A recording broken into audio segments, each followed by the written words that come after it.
our class, and today we're going to be discussing chart patterns and 6 basic incredible chart patterns. So we're going to be looking at chart patterns and their interpretations. So let's get started. Now, chart patterns fall into the classification of what we call technical analysis. Now, technical analysis is a very, very broad field. But the general way that we could explain it was we could call it chart analysis. Anything and everything we do on a price chart, whether we're just looking at it, whether we're putting a trend line on there, whether we're looking at candlesticks, whether we're looking at oscillators and indicators, it is all under the field of technical analysis. So anything from a simple moving average to just you putting a mark on a chart is technical analysis. So charting refers to technical analysis performed through careful inspection of price data for identification of well-known patterns that emerge in price. These include things like head and shoulders, channels, wedges. Now, chart patterns are well documented in technical analysis literature. And this is the hard concept that I see a lot of traders have a difficult time absorbing. Chart patterns are based on the psychological phenomena that occur between buyers and sellers of financial instruments in liquid markets. Basically, price is random. At certain times, price exhibits non-random behavior. And this is because it's random because it's made up of all the human beings that are trading and all their psychological input. You say, oh, that's a lot of bunk, but it isn't. We're not just talking about retail traders, and we only make a small percentage of the overall market. But say hypothetically, here's a guy who works for a big bank running their hedge fund, and he trades the euro. Okay. Now, the fact is, on his way into the office today, the train had an accident, so it was delayed. He finally got into the city, got off the train. It was pouring down raining. There was no taxis, and he ended up getting to his office 15 minutes late. Runs into his office, grabs his coffee, spills the coffee down his tie. Now, that's not a tough story. I mean, I grew up in New York. This happens all the time. Now, fact is, by the time he finally gets to his desk and starts to look at his trades and starts to look at the market, he's a wee bit late. So he's behind. So that trade he probably would have made 10 minutes ago for a couple $1 million didn't get made. But on top of it, he's now in a bad mood. And even though professional traders are bred to take their emotion out of trading, we're still human beings, and we still react based on our psychology. Either it's not that he didn't make a good trade or a bad trade. Maybe now he's just in a bad mood, so he's dicking around and he's not even making as many trades as he should, or he's not paying that much attention to his charts today. All of this is the psychology that affects the markets.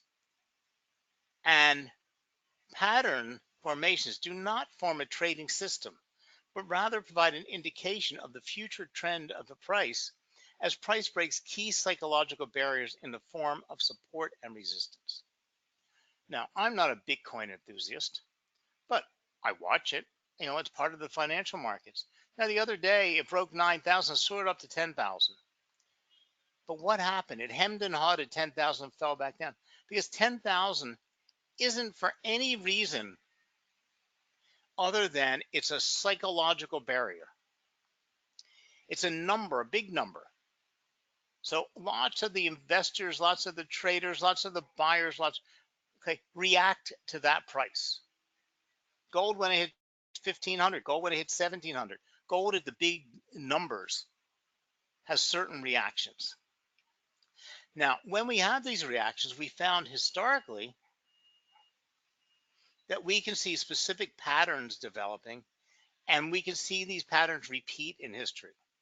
Now, there are numerous types of patterns, all named according to shapes in the price graphs that form between the support and resistance lines. In general types of chart patterns, we talk about triangles, channels, wedges, head and shoulders. So let's go over to a chart I got prepared for us. And This is what we call market structure. In a price movement of this particular asset, right, a while back, we could have I actually identified in the entire price trading of this period, identified specific patterns that were formed. So we can start out on the left with what's called a double bottom. We can then see a bull flag, a bull pennant, an ascending wedge, a descending wedge, a triple top, a bear flag, a bear pennant, and then an inverted head and shoulders, and then an inverted cup and handle, an expanding wedge, a right side up cup and handle, and a right side up head and shoulders. Now, these are the most prominent patterns that develop in the markets. And when these develop, we can see, because they repeat themselves over and over historically, whether I'm looking at Bitcoin, whether I'm looking at the euro, whether I'm looking at gold, whether I'm looking at Apple or Facebook, when I see these patterns develop, they hold true. It's not something I made up. It's something that is historically accurate.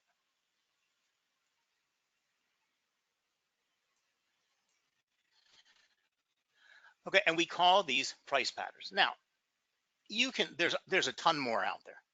Okay, because people find all kinds of things and call them all kinds of names. These are the primary patterns that we all look at. Now, I pay no attention to what's called a double bottom, especially in our market, CFD, short-term trading. These appear quite often and really don't help us out. Okay. Now, the thing about chart patterns is you have to be not just aware that the pattern develops, is where it's developing in the price movement. Because when price is moving sideways, we get all kinds of patterns. When price is moving on a weird, really a, a weak uptrend or weak downtrend, they don't tell us much. They don't help us out much. But when we have a nice uptrend and or a downtrend and a pattern develops, we can then expect something. And the thing about chart patterns, they really don't give you directional clues at all. Now, people have tried to say that a bull pennant will be the run up or a retracement and then continue to an uptrend. Some people say when you get a bull flag that the trend is correcting itself. These are all people's interpretations. And I've conducted tests on over 700 different patterns and different charts to find out, and all I was testing was to find out when these patterns develop, do they have bearish or bullish ramifications? Could I just say when I see a chart pattern, it's going to break out in a bullish trend and I'm going to get an uptrend? It doesn't work statistically enough for you to gamble your trading. But what does work statistically well is when this pattern forms, something will happen that you can judge. And when it does its breakout, that means breaks out of the pattern, whether it's up or down, you can then make some decisions.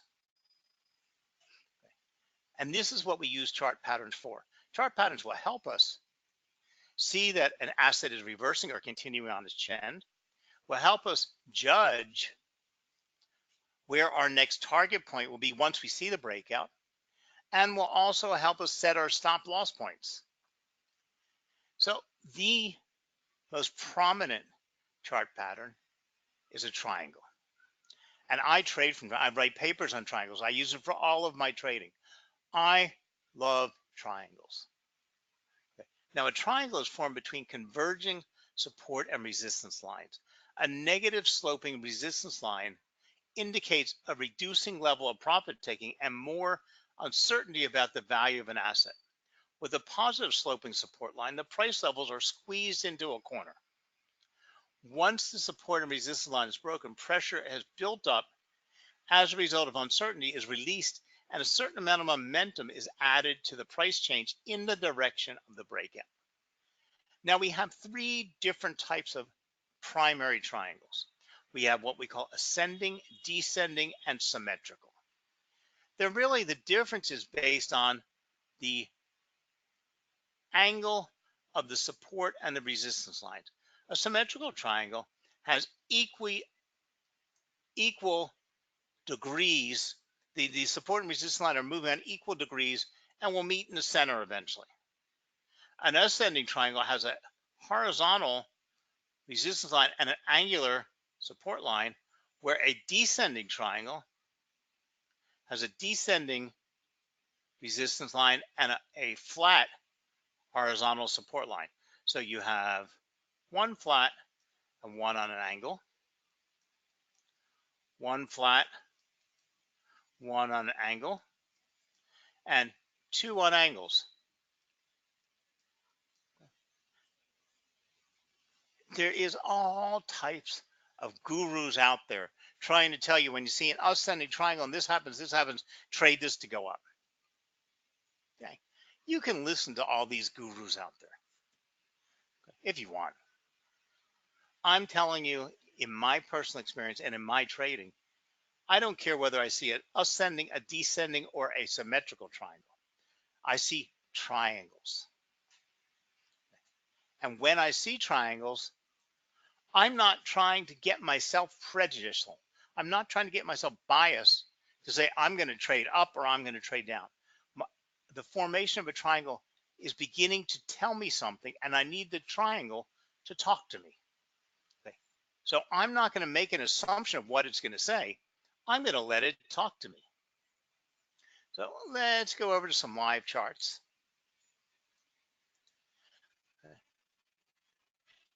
And see, here we go. We have a beautiful triangle that formed in Bitcoin. We have our support and resistance zones. And we have a beautiful symmetrical triangle. And we had a breakout here that took us down to the nearest support and broke through it and continued down. Give us a beautiful trade. Only if we let the triangle tell us. Now, there are many strategies for trading triangles. I firmly believe you first get a breakout candle, then you get a confirmation candle, and you trade when the third candle has broken the low of that confirmation candle or the high of the, depending if it's a breakout or breakdown. But that's a set of rules as to when you're going to activate your trade. Okay. But a triangle tells you something. It tells you price is getting pent up and here is going to break out. Okay. If we thought it was going to break out upward and we got all ready for this up trade and broke it downward, shame on you. But if you sat back and said, it might break out up or down, what am I going to do when it breaks? And then how am I going to confirm that breakout? And then what type of trade I'm in, how am I going to place my support and my stop loss, and how am I going to judge what my target point is? That's a whole different scenario. And those are much more important than being biased to whether you want to support or resistance, whether you want a short or a long trade.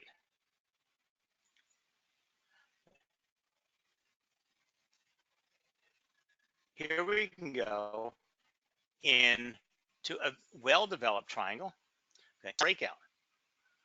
So we have two equally angled support and resistance lines.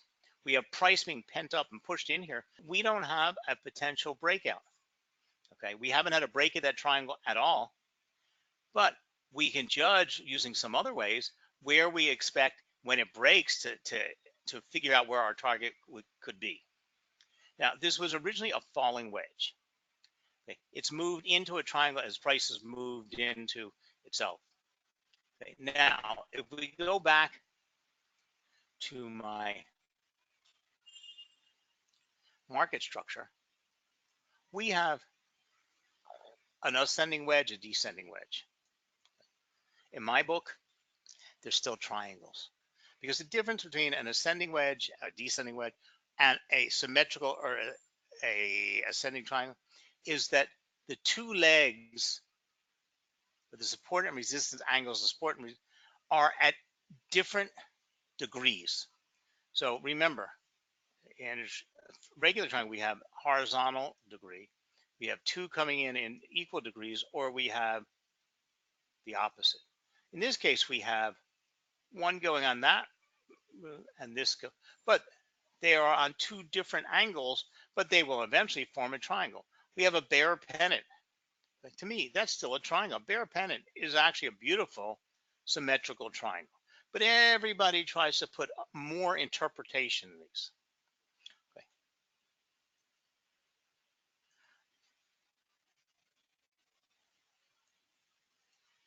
Now, if you notice on your screen, on your own computer screen, I've given you two handouts that you can download. One is called a guide to chart patterns. I put all of these chart patterns together in a nice little handout for you. Also, there's the Introduction to Technical Analysis from investing.com, which is a great resource guide and goes over chart patterns as well as trend lines and support and resistance lines for you. And if you just click on those little download buttons on your screen, you can download them to whatever device you're using. They're in PDF format, and then they're yours. There's no password, nothing you have to do. Just download them. You can open them at home, use them for resource. Now, here is a textbook triangle. It's an absolutely beautiful triangle formation. And we can see we eventually got the breakout. But you can get lots of false breakouts because it can break through and then go right back in. And this is why we need the confirmation candle.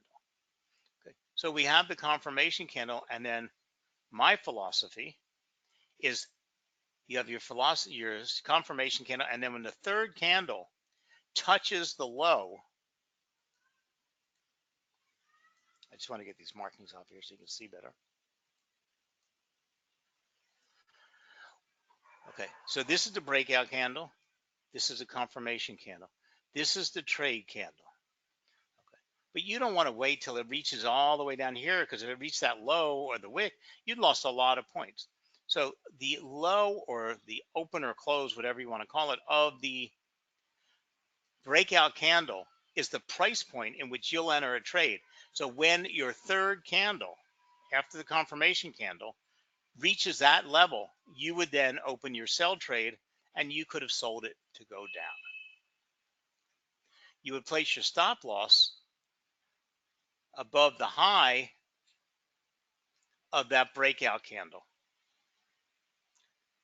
Now, there's a set of rules, and it says that the momentum or the target point you should set for your breakout is the equal distance of the distance between the support and the resistance of the angles. So in other words, you could set your target area to the same width. Okay. Now, how do you get the width? Well, as you notice here, our resistance line did not start forming to this point. Our support line had come out from before and was drawn forward, but we didn't start actually forming the wedge of the triangle to this point. So this is the distance we would use to measure our momentum.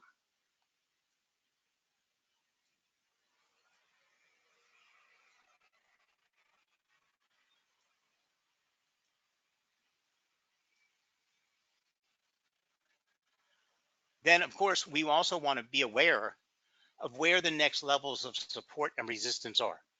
Because if we were to judge that our target point would be that width, and if we were to drop that on the breakout candle, and it would come down to this far, but it has to break through a strong support level in order to get down that far, you might think twice about placing your trade, or calculate your resistance point, your target point, to that next major support area, because price might not break through it. See here, price got stuck there. It eventually went through and formed a new low, but it got stuck here. So if you set your target there, but you have a resistance area, support area in the middle of that target price, you might want to reevaluate the target that you're using. And this helps you with your risk management and your profit to loss ratio, because it might say you can't afford to make that trade.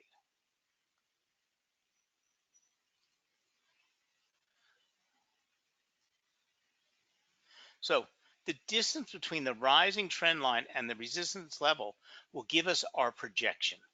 So if your resistance level had a value of 1 and the start of our new trend line had a value of a 5, then our projected level value of the will be the 1.5. So we would take this level, and basically what we would do is just clone it to the breakout, but it could be exactly reversed. Now, another issue that we want to look at is we looked at our support and resistance to see if we could possibly make those targets. We also want to look at volume. So next we come to volume. When in an ascending triangle, volume usually contracts. As price gets pushed into the corner and gets smaller and smaller and narrower, while the demand is getting pent up, volume should be easing down. Now, this is in 90% or 80% of the cases. You could have cases where traders are staying in the market. Okay. But what we want to look for is an increase in volume when we get that breakout candle. When price breaks the pattern, okay, and we're moving into our confirmation candle, we should see volume increasing. If volume isn't increasing, then you have a problem, because traders are not jumping into the market to confirm that decision. Okay, so when we move away from triangles, we move over to rectangles and channels. Well, rectangles and channels, I don't find any validity to them. They appear, but I don't really find that they give me a information that I can trade, because a 2-level chart or a 3-level pattern like this happens so often, especially when you're looking at short-term charts, that they occur so often. Now, if they occur in the middle of a well-developed uptrend or downtrend, they might give you some type of information, but they occur quite often. And we have up channels and we have down channels. We have rectangles. Okay. I don't find them to really be helpful. Now, as I mentioned before, then we go to wedges, and I classify wedges in my triangle, because a wedge are similar to triangles in that the patterns are formed between converging support and resistance lines. However, where the support and resistance line in a triangle have one positive and one negative slope, the support and resistance lines of a wedge both have either a positive or negative slope. Wedges with positive slopes are called rising wedges, and ones with falling negative slopes called falling wedges. I don't care. We have wedges. The most common wedges are found as a breakout in the opposite direction of the wedge. That is, bearish breakouts in rising wedges and bullish breakouts in falling wedges. Again, if you want to give it a bias, go ahead. But statistically, that bias doesn't hold out enough for you to make a trading decision that you're going to go long or short. Now, remember, I'm a firm believer in you always trade with the trend. So if a triangle gives you a breakout that's not supported by the trend, I personally don't make the trade at all. I look for a lot of factors like support and resistance, but I'm always trading in the direction or with the trend. Okay? And I'm always looking at support, and I'm always looking at volume. So if I get this wedge forming and I get a breakout and it's telling me to go long, but I don't have an uptrend yet, or I don't see a moving average giving me an above the level to buy, I'm not looking to get in the market. Now we have one of the most well-known patterns, and this is called a head and shoulders. Now, remember, for every movement, there's an inverse or mirror image for coming off of an uptrend or coming off of a downtrend. Now, a head and shoulders is cute. They happen in the markets quite often, but they take a while to develop. So when they're fully developed, because a head and shoulders takes a lot of time and candles to develop, they're fairly reliable except in our short-term trading market, they take too long to firm. So what happens is price moving off of an uptrend will come in here, break its support line, break its resistance line, and form a new high. It'll then ease back down to that resistance line, bounce off of it, and form a new high. It will then come back down and bounce off of that resistance line again here, which this becomes what we call the neckline. I can't write too well with these markers. And what we have is the formation of the left shoulder, but you wouldn't recognize it as a formation of a left shoulder. Then we have the formation of the head, and you still wouldn't recognize this. It's too early to actually even see this pattern. When it comes back down and bounces off of that same bottom, it's now starting to form a head and shoulders. It's not really a head and shoulders because we get all these lines all the time. When it bounces off that bottom and starts moving up, what we're looking for is to reach an equal distance high as it did here, and then turn back down towards its support line. Okay. Now, we wouldn't see this developing into a head and shoulders until this part was formed. When it moves back down, what we start to see is we see the shoulders, we see a head. Now, there's lots of people that put lots of strict rules on these things. I use a loose interpretation. Okay. The shoulders should be fairly equal. But if you imagine a head and shoulders sounds just like its name, and it's a human being. Some of us have straight shoulders that go across. Some of us have slouching shoulders. Some of us, lean a little bit to the left or lean a little bit to the right. But we have clear, distinct shoulders, but they don't have to be the exact same number. Now, the head,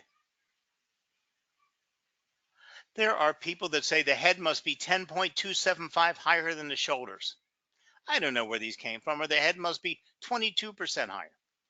I again say it's like a human being. Some of us have long necks and short, squat heads. Some of us, our heads look like they sit on our shoulders. I'm just saying that the head has to push higher than the shoulders, and it forms the neckline. Now, this pattern, okay, this one would be coming off of an uptrend. What this tells us, after we get all the way through here, is this uptrend is over. Okay. We can't even make a decision until we form the right shoulder and come all the way back down to that neckline. Now, if it continues through the neckline, we could be looking at a short sell. But it could bounce off and continue back up with the trend. A head and shoulders is a reversal pattern. 90% of the time when you find it, what you're going to find is it will continue down and tell you this previous uptrend has ended. Okay, so if you were in the market and you saw a head and shoulders, you definitely want to close out your position. Would you want to sell at this level? You'd have to think about it. But you know that previous uptrend has ended. You have the exact reverse in a inverted head and shoulders, which comes off of a downtrend. Market's moving down, breaks through its resistance, comes down here, forms the shoulder, and is all just upside down.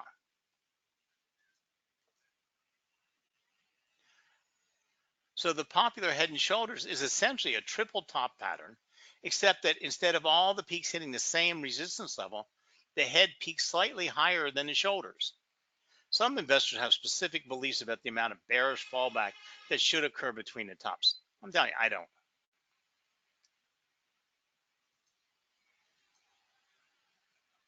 Now, with all of these patterns, especially the head and shoulders, inverse head and shoulders,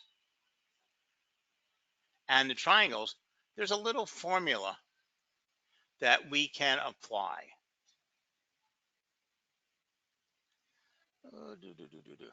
Okay, in a head and shoulders. Now I showed you the formula we would apply in a triangle. In a head and shoulders, we take the neckline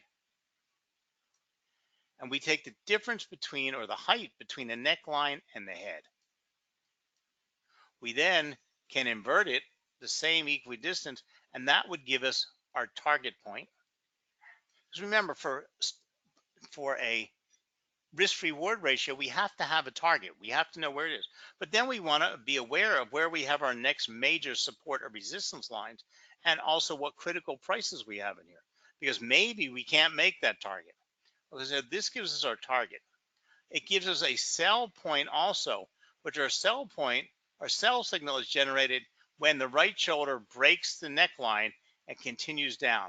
And you could project that forward, and when you have the confirmation, you would take a down trade.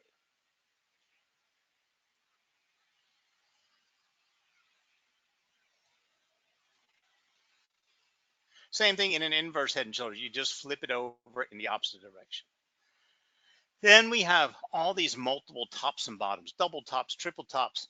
Okay, I don't call them chart patterns. I just call them moving between support and resistance levels. I call it more support and resistance trading. But double tops and double bottoms mean absolutely zippo to me. They occur so often that they don't tell me anything. Now, when we get to triple tops and triple bottoms, I pay some attention. But a lot of times, prices are simply bouncing in sideways congestion between a support and resistance line and making it nowhere. So we always have to be aware of the quality of the trend and the breakout. So an important measure of the quality of the pattern is the trend that precedes it. It does not matter whether the trend is bullish or bearish. It's the consistency of the trend. If you see a triangle or head and shoulders developing in a well-moving, and we're not talking about that it has to be steep. We're not talking about somebody's getting rich and the assets going through. We're talking about a well-moving, well-developed trend. That means higher highs, higher lows, higher highs, higher lows. It's not saying the trend line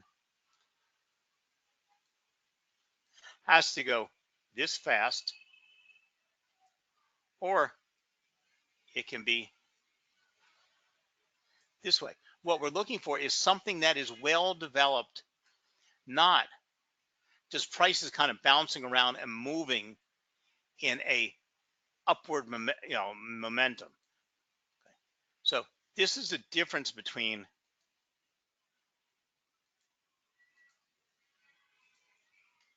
when price is being totally random, and this is when price is starting to perform in a non-random format.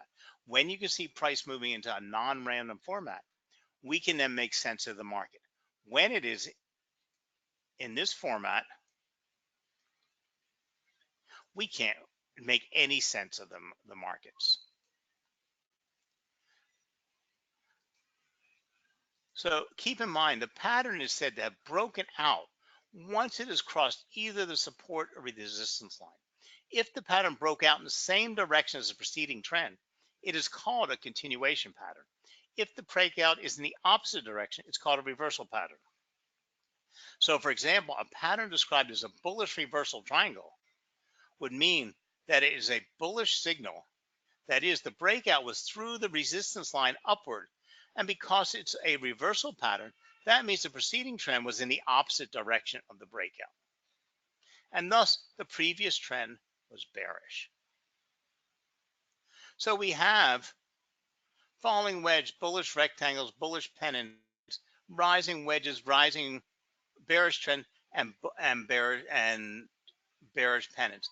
We can see that the application of the stop loss, the entry point, and the target remain consistent. Okay, and you'll find that they work fairly well for planning your trade and calculating your risk management.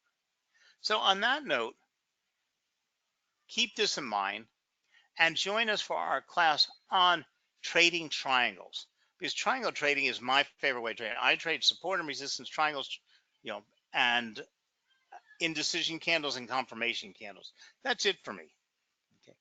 And having a very complicated trading strategy is not necessarily a good thing. Having one that's easy to see and easy to decide whether you're going to trade up or whether you're going to trade down, whether you're going to buy, sell, short, long. Okay. Because that's it. The rest of it falls in your risk management, whether you can afford to make the trade, where you're going to enter the trade, and is it a good, a good trade for you. But it's ultimately protecting yourself from losses so that when you do have the profitable trades, they make you a lot more than the few losses you had before. So don't make your trading overly complicated, but make it your own. Write yourself a set of rules and stay by them. So on that note, I'm going to say goodnight to everybody. Thank you very much for joining us. If you want to learn more about chart patterns, go to www.alvexo, and go over to their trading academy, and you'll be able to sign up for classes for free. You'll be able to read the literature, watch the videos, and they'll explain to you all about patterns and give you a easy to see presentation. I'm going to share with you before we go a little presentation on triangles that might help you visualize this a little bit better. So let me pop that up and share that with you. And then we're going to call it a day, but this might help you see exactly how to set these. The symmetrical triangle pattern is formed by two intersecting trend lines of similar slope. These two lines are converging at a point called apex. The coiling of price that happens inside the triangle will eventually result in a breakout. The breakout can occur in any direction and the move is often as big as the base of the triangle. The ascending triangle pattern is easily recognized by a rising trend line intersecting with a flat resistance line.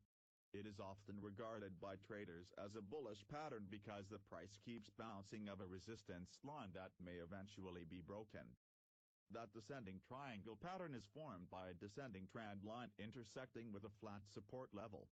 The repeated attempts of the sellers to push the price down can result in a breakdown through the support line. In all cases, the stop loss can be placed beyond the opposite trend line. The stop loss distance can be at least as big as the distance between the trend lines, measured at the moment of the breakout. A good place to place the take profit level is considered to be as far from the breakout point as the triangle base is wide. Choosing the take profit distance a little smaller than the base width, if the risk-reward ratio allows it, can increase the chances of price reaching it. These chart patterns have no predictive properties, but they may give hints about the forces involved in the market.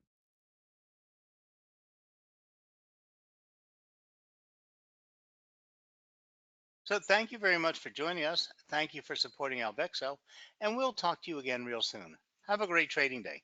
Bye now.